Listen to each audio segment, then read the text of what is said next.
जैसे कि छोटा बच्चा पूछ रहा हो, एक छोटा शिशु अबोध जैसे अपने माता पिता से पूछते हैं ना, है बाप के गोद में माँ के गोद में मेला में जाते हैं, मम्मी हाँ जी कहाँ है बेटा, ये गुब्बारा है मम्मी ये उड़ता रहता है, हाँ बेटा। मम्मी ये क्या है बेटा, तोता है। अच्छा मम्मी ये क्या है बेटा, झूला है। तो जैसे छोटा बच्चा अबोध, लेकिन भरद्वाज ऋषि ने भी जो प्रश्न किया अपने आप को बिल्कुल बालक बना लिया, जबकि वो सब कुछ जानते हैं। और पूछ क्या रहे कि प्रभु सोई राम की अपर को जाहि जपत त्रिपुरारी, सत्य धाम सर्वज्ञ तुम कहो विवेक विचार।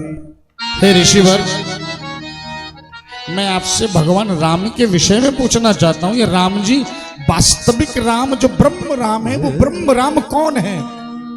प्रभु सोई राम की अपर को,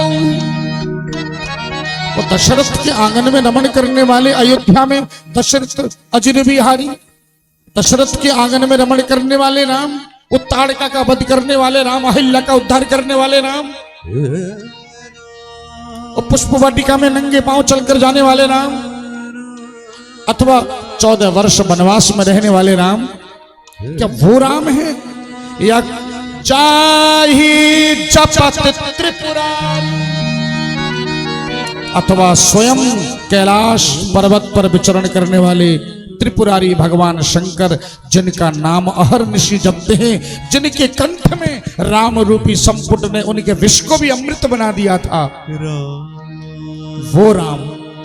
तो असली ब्रह्म राम कौन से हैं? ये दोनों अलग अलग हैं या एक ही हैं? देखो भरद्वाज ऋषि ने अपनी अज्ञानता प्रकट करी।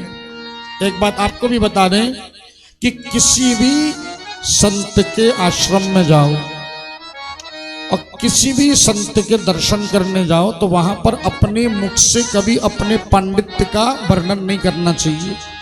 कुछ लोग जाते हैं ना तो अपनी कहानी शुरू कर देते हैं, गुरुजी प्रणाम, गुरुजी हम अयोध्या आए थे। वैसे तो अयोध्या 50 बार और भी आ चुके हैं, एक बार और आ गए, सोचा इस बार भी हो आऊं। माने गुरुजी का दर्शन करने से पहले गुरुजी को ये बता दिया कि हल्के में मत लेना, बोलो जय श्री कृष्ण, हम सीनियर हैं बहुत, तुम तो पहली बार ही आए हो, हम 50 बार आ चुके हैं।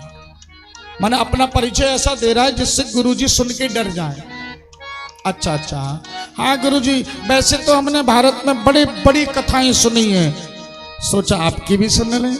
लो भाई, यानी गुरुजी को भी एहसान कर दिया, चल भाई हमारी भी कथा सुनने आए हो।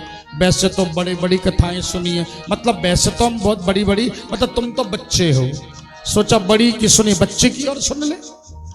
माने वो बातें भी कर रहा है और भिगो भिगो के जूते भी मार रहा है, बोलो जय श्री कृष्ण।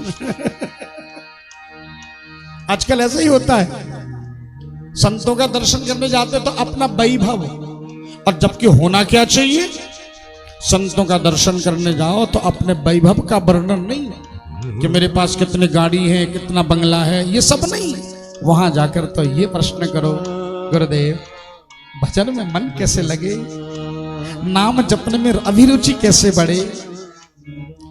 संतों के पास अपने भजन साधन की डीग नहीं हाँकनी चाहिए, अपितु वहां दीनता प्रकट करनी चाहिए, क्योंकि भक्ति का वाहन क्या है? जैसे लक्ष्मी का वाहन क्या है?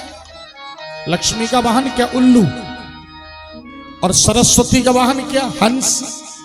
और कार्तिक का वाहन क्या? मयूर, है ना। और हमारे भोले बाबा का नंदी जी, वृषभ, बैल, है ना।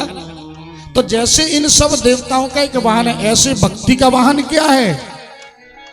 भक्ति का वाहन है दीनता, दैन्य। जब तक दीन नहीं बनोगे, महाप्रभु ने क्या कहा?